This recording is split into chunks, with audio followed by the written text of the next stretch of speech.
Bienvenue sur Africa 24 dans cette nouvelle édition du Non-Stop Info. Voici les titres de l'actualité. La tournée économique du Premier ministre sénégalais Amadou Ba dans les régions de la Casamance s'est achevée le 17 janvier. À quelques semaines de l'élection présidentielle, le déplacement du chef du gouvernement, qui est aussi le candidat de la coalition au pouvoir, pose question. Nous le verrons dans cette édition. Le Soudan est entré dans son 9e mois de conflit armé. Les efforts de médiation pour mettre fin à cette guerre de pouvoir entre généraux n'ont jusqu'ici pas abouti. Le général Al-Bourhan, chef de l'armée régulière, refuse de participer au prochain sommet de la paix de l'IGAD. Et l'industrie du textile reprend des couleurs en Tunisie. La balance commerciale du secteur du textile et de l'habillement a connu une amélioration de plus de 12 points en un an, une performance qui lui permet de dépasser les résultats d'avant-pandémie de Covid-19. Mais tout d'abord, remaniement gouvernemental au Gabon. L'équipe mise en place en septembre dernier a été modifiée ce mercredi 17 janvier avec un changement majeur, l'entrée de l'opposant Alexandre Barrot-Chambrier dans le gouvernement de transition. Le leader du parti Rassemblement, Héritage et Modernité a été promu au poste de vice-premier ministre en charge de la planification et de la prospective. Également dans l'actualité au Sénégal, fin de polémique autour de la double nationalité de Karim Wade. Le fils de l'ancien président Abdoulaye Wade, né en France d'un père sénégalais et d'une mère française, a vu sa renonciation à la nationalité française être confirmée au journal officiel de la France. Rappelons que cette polémique l'empêchait de se présenter à l'élection présidentielle car la loi électorale sénégalaise interdit que les candidats possèdent une double nationalité. Cette annonce survient quelques jours avant la publication par le Conseil constitutionnel de la liste définitive des candidats retenus pour l'élection présidentielle du 25 février prochain. Le Premier ministre sénégalais Amadou Ba fait partie des candidats dont le dossier a été validé par le Conseil des sages pour la présidentielle. Il portera les couleurs de la coalition au pouvoir, Benno Bokk Yakaar. Et c'est justement ce qui a posé question lors de sa tournée économique effectuée du 14 au 17 janvier dans le sud du Sénégal. Certains acteurs politiques ont assimilé ce périple à une pré-campagne électorale déguisée. Les explications de Philomène Tine. Le Premier ministre sénégalais Amadou Ba est actuellement en tournée économique dans le sud du Sénégal. Entamé le 14 janvier 2024, ce marathon économique qui s'achève le 17 janvier 2024 a pour but de dynamiser les perspectives économiques de la Casamance. Il devrait également permettre au Premier ministre Amadou Ba d'échanger avec les populations et de passer en revue les secteurs vitaux de cette région verte du Sénégal. C'est une tradition sénégale que les premiers ministres, surtout le président de la République, procèdent à ce genre d'activité sur le terrain, qu'ils appellent l'activité des tournées économiques. C'est économique dans le sens où ça permet de rencontrer les principaux acteurs du terrain, ça permet de voir de visu ce qui se passe au niveau du terrain, de procéder à des inaugurations. Et le fait qu'il soit Premier ministre lui permet d'aller sur le terrain, ce que les autres acteurs politiques ne peuvent pas faire. Le 16 janvier 2024, le Premier ministre Amadou Ba a visité les départements de Ziguinchor et Bignona. Dans cette partie sud du pays, le chef du gouvernement sénégalais va procéder à l'inauguration de plusieurs infrastructures, notamment routières. Il a également échangé avec les hommes politiques et religieux sur diverses questions d'intérêt public. Ce que le Premier ministre appelle une tournée économique n'est rien d'autre qu'une campagne électorale déguisée, avec un choix d'un terrain bien déterminé. Ce qu'il faut aussi noter à ce niveau, c'est la rupture d'égalité par rapport aux autres candidats, parce que nous sommes dans ce qu'on appelle le temps de la pré-campagne. Et en temps de pré-campagne, aucune activité politique n'est autorisée pour les candidats déjà sélectionnés. Au Sénégal, 21 candidats ont franchi la première étape de validation de leur candidature à la présidentielle du 25 février 2024 avec l'acceptation de leur parrainage par le Conseil constitutionnel. Selon certains observateurs, la tournée économique du Premier ministre Amadou Ba permet aux candidats de la coalition du pouvoir Benno Bokk Yakaar de baliser le terrain en vue du scrutin du 25 février 2024. Un retard est-il à craindre dans le chronogramme de la transition en Guinée? C'est ce que redoutent certains acteurs politiques à 11 mois de la fin de la transition censée s'achever fin 2024. Ces derniers dénoncent une lenteur dans l'exécution du calendrier électoral malgré le dialogue initié par le gouvernement de transition. Le point avec Nabila Kamara. Depuis sa mise en place il y a plus d'1 an, les résolutions du cadre de dialogue liées à l'exécution des 10 points inscrits au chronogramme de la transition peinent à être intégrées par le gouvernement. Le diagnostic posé par les membres de la convergence des acteurs sociopolitiques relève un retard dans la mise en œuvre des 10 points nécessaires pour sortir de la transition. Des retards qui pourraient impacter sur le calendrier électoral prévu pour être bouclé fin 2024. À ce jour, la convergence dit n'avoir aucun indice de l'existence de l'avant-projet de la nouvelle constitution à soumettre au peuple par voie référendaire. Nous sommes encore au point 2, qui est le programme national du recensement à vocation d'état civil, qui doit nous permettre d'avoir un fichier électoral. À date, ce n'est pas encore une réalité. Et à cette allure, si on ne se retrouve pas autour de la table pour en débattre, la nouvelle promesse donnée par le président risque de ne pas voir non plus jour.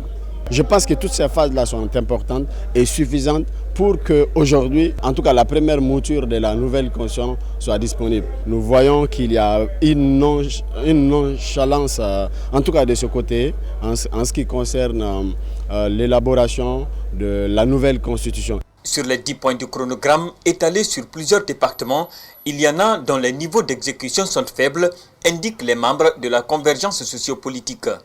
Ces acteurs dénoncent aussi que la conduite du cadre de dialogue inclusif soit confiée au département de l'administration du territoire. Quand vous prenez les 10 points du chronogramme, c'est le ministère de l'administration qui a la charge d'implémenter ces points. Et nous nous sommes rendus compte que déjà les tâches qui ont été assignées à ce département, ils ne sont pas en mesure de nous satisfaire pour le retour à l'ordre constitutionnel. Donc nous disons que ça va être une équation de trop en les confiant la gestion quotidienne du cadre du dialogue. Ces différents constats ont amené les acteurs sociopolitiques à interpeller le gouvernement à travers des recommandations pour accélérer l'exécution normale du chronogramme de la transition. Il s'agit par exemple de la mise à disposition de l'avant-projet de la nouvelle constitution par le CNT et de la relecture de l'accord dynamique signé avec la CEDEAO pour le retour à l'ordre constitutionnel. 9 mois déjà que le Soudan est empêtré dans un conflit armé qui oppose les généraux Al-Burhan et Hemeti. Les efforts de médiation entrepris jusqu'ici n'ont pas abouti et le prochain rendez-vous prévu ce 18 janvier, initié par l'organisation sous-régionale IGAD, pourrait connaître le même sort. Le général Al-Burhan refuse de participer à cette rencontre. Les explications de Philomène Sine. Alors que les hostilités ont éclaté depuis le 15 avril 2023 au Soudan entre les forces armées soudanaises dirigées par le général Abdel Fattah al-Burhan et les forces de soutien rapide du général Mohamed Hamdan Daglo, le conflit au Soudan s'enlise avec la suspension des contacts entre le Soudan et le groupe de médiation de l'autorité intergouvernementale pour le développement IGAD. C'est ce qu'a fait savoir le ministère soudanais des Affaires étrangères, loyal à l'armée du général Abdel Fattah al-Burhan mardi 16 janvier 2024. Ceci alors que l'IGAD a annoncé la tenue d'un sommet extraordinaire jeudi 18 janvier 2024 pour tenter de mettre fin à ce conflit. L'impact immédiat de cette décision de Al-Burhan de ne pas participer aux réunions de l'IGAD sera que Hamdan sera en position de force dans les négociations. Il est déjà vu comme celui qui veut ramener son pays vers la paix, alors qu'on n'oublie pas que depuis 2019, il est à l'origine de beaucoup de tueries. Selon Khartoum, ce qui se passe au Soudan est une question interne et que sa réponse aux initiatives régionales ne signifie pas renoncer à son droit souverain de résoudre un problème soudanais en tant que Soudanais. En partant en position de force avec l'estime de ses pairs qui l'ont reçu en grande pompe et avec la caution de l'ancien Premier ministre dans sa plateforme, Hamdan pourra se positionner en homme fort du Soudan avec l'aide des partenaires et surtout de certains des Émirats arabes unis qui soutiennent sa démarche et qui, on l'aurait entendu, lui fournissent même des éléments de langage afin d'avoir la posture d'un homme d'État. L'autorité intergouvernementale pour le développement est un groupement qui associe 7 pays d'Afrique de l'Est. Cette autorité régionale tentait de mettre en place une médiation entre l'armée et la force paramilitaire engagée depuis des mois dans le conflit meurtrier au Soudan. Depuis le début de cette guerre, le 15 avril 2023, plus de 7,3 millions de Soudanais ont fui leur pays. Des importations en repli face à des exportations en hausse. En Tunisie, la balance commerciale du secteur du textile et de l'habillement a connu une amélioration de plus de 12 points en un an. Une performance qui illustre l'importance du secteur du textile dans l'économie tunisienne. Ce secteur représente environ 20% du produit intérieur brut industriel. Les précisions de Catherine Gobet. Selon les données de décembre 2023 du ministère de l'Industrie, des Mines et de l'Énergie, le secteur tunisien du textile et de l'habillement a réalisé des performances exceptionnelles au cours des 11 premiers mois de l'année 2023. Les exportations ont enregistré une croissance significative de 7% en dinars, atteignant un total impressionnant de 8 864 millions de dinars pour une balance commerciale en hausse de 12,5 points par rapport à 2021, passant de 116,5% à 129,1%. Ces chiffres qui dépassent ceux d'avant la pandémie de Covid-19 témoignent de la résilience et de la vitalité du secteur et de la volonté du gouvernement de le dynamiser en 2024. This sector creates jobs, attracts foreign investment. Ce secteur crée des emplois, attire les investissements étrangers et dynamise le secteur des exportations. C'est le deuxième secteur d'exportation avec environ 20% des industries manufacturières, avec 30% du tissu industriel, avec quelques 1500 entreprises opérationnelles et 30% de la main-d'œuvre totale et des entreprises manufacturières qui représentent 152 000 emplois. La Tunisie se positionne comme un acteur majeur sur la scène internationale du textile et de la mode, en capitalisant sur la qualité de sa production et son adaptabilité aux demandes du marché mondial. Selon les données du Centre technique du textile CETEX, 83% de ces entreprises tunisiennes exportent tout ou une partie de leurs produits.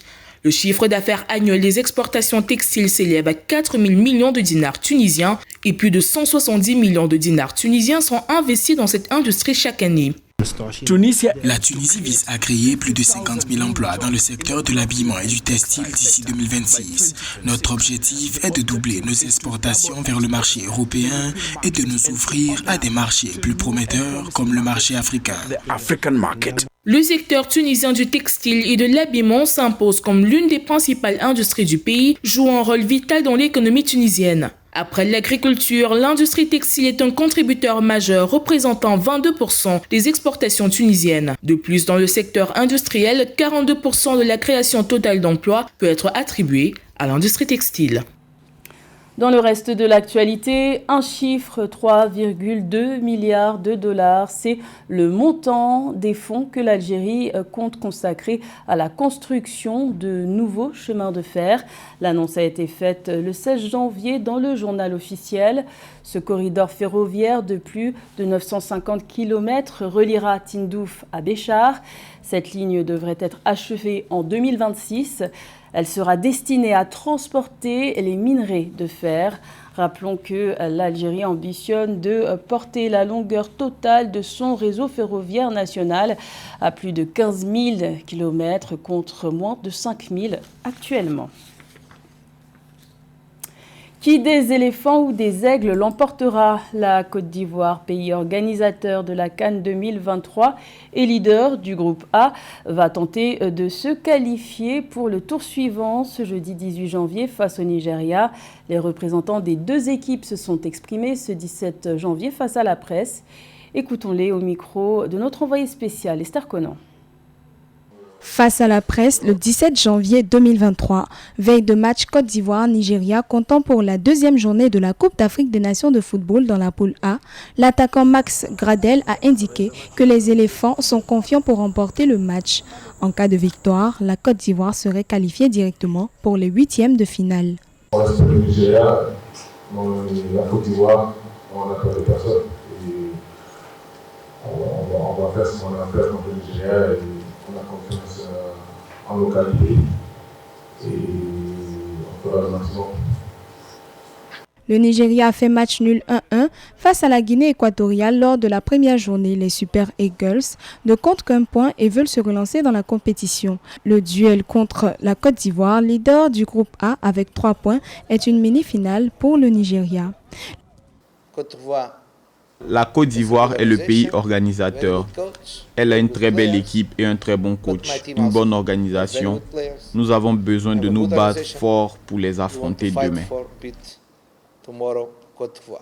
La dernière confrontation entre la Côte d'Ivoire et le Nigeria en Coupe d'Afrique des Nations avait eu lieu en 2013 en Afrique du Sud.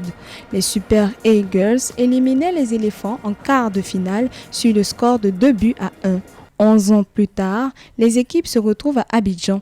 Les éléphants évoluent à domicile. La rencontre est prévue jeudi à 17h au stade Alassane Ouattara d'Ebimpe.